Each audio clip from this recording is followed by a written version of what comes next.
नमस्कार DIG news में आप सभी का स्वागत है। चंद्रपुर जिले की सबसे बड़ी खबर। बीजेपी राष्ट्रीय अध्यक्ष नड्डा जाहिर सभा के बाद बीजेपी अब सवालों के घेरे में। अब खबर विस्तार से। भारतीय जनता पार्टी के मिशन 145 की शुरुआत सोमवार को महाराष्ट्र के चंद्रपुर से की गई।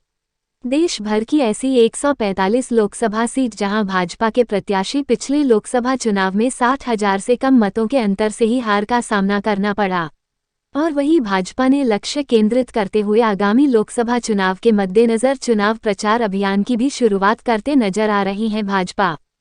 चंद्रपुर से इसकी शुरुआत करते हुए बीजेपी पार्टी के राष्ट्रीय अध्यक्ष JP नड्डा ने चंद्रपुर में जाहिर सभा को संबोधित करने के पश्चात में ही शुरुआती भाषण में नड्डा ने कांग्रेस की जबरदस्त आलोचना की।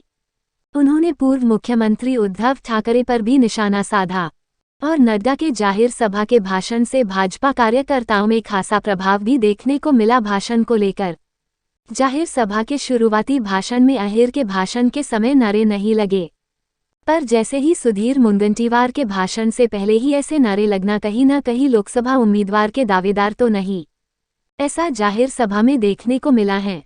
और राष्ट्रीय JP नड्डा के भाषण में सबसे पहले ही महाराष्ट्र के फॉरेस्ट मिनिस्टर का नाम लेकर फिर राष्ट्रीय OBC अध्यक्ष का नाम लेना यह सबसे बड़ा सवाल बना हुआ है अब, और बीजेपी के कार्यकर्ताओं में भी चर्चा का विषय बना हुआ है।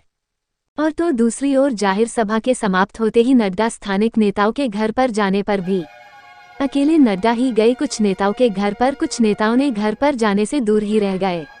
अब यह सवाल अभी बीजेपी के कार्यकर्ताओं छोड़कर अब विरोधी पक्ष की नेताओं में भी खटकने लगी हैं। बीजेपी के नेताओं इस बर्ताव के कारण आने वाले समय में कहीं विरोधियों का मुद्दा तो नहीं होगा और कहीं बीजेपी इस गुटबाजी का असर तो नहीं होगा चंद्रपुर जिले में। क्या आने वाले समय में लोकसभा के उम्मीदवार सुधीर मुनगंटीवार को तो नहीं देंगे? यह सवाल अब विरोधी पक्ष के नेताओं में भी खटकने लगी। मेरे ख्याल से JP नड्डा साहब ने भाजपा से ज्यादा सुधीर भाव की तारीफों के फूल बांधे। JP नड्डा साहब ये भारतीय जनता पार्टी के राष्ट्रीय अध्यक्ष है। उन्होंने हंसराज भैया का नाम बहुत कम बार लिया, सुधीर भाव का ही नाम लिया, सुधीर भाव का ही कौतुक किया। कहीं अगले उम्मीदवार लोकसभा के सुधीर भाव को पेश तो नहीं कर रहे नड्डा साहब। इसकी चर्चा कल सबसे ज्यादा हुई।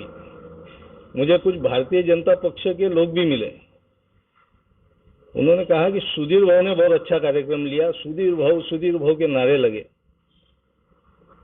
अब शायद सुधीर भाव की तैयारी है और हंसराज भैया को इस बार भारतीय जनता पार्टी आराम करने के लिए बोलेंगी, ऐसा ये नड्डा साहब के प्रचार सभा से ऐसा लग रहा है, वो दिशा में वो जा रहा है।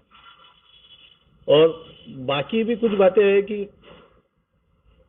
किसी नेता के घर में एक नेता गया पर दूसरे नेता के घर में दूसरा नेता नहीं आया। ये कहीं ना कहीं संकेत देता है कि भारतीय जनता पक्ष में बहुत बड़ी गुटबाजी है, और उस गुटबाजी को ये करने के लिए शायद भारतीय जनता पक्ष लोकसभा का अगला उम्मीदवार सुधीर भाव इन्हें प्रोजेक्ट कर रही है।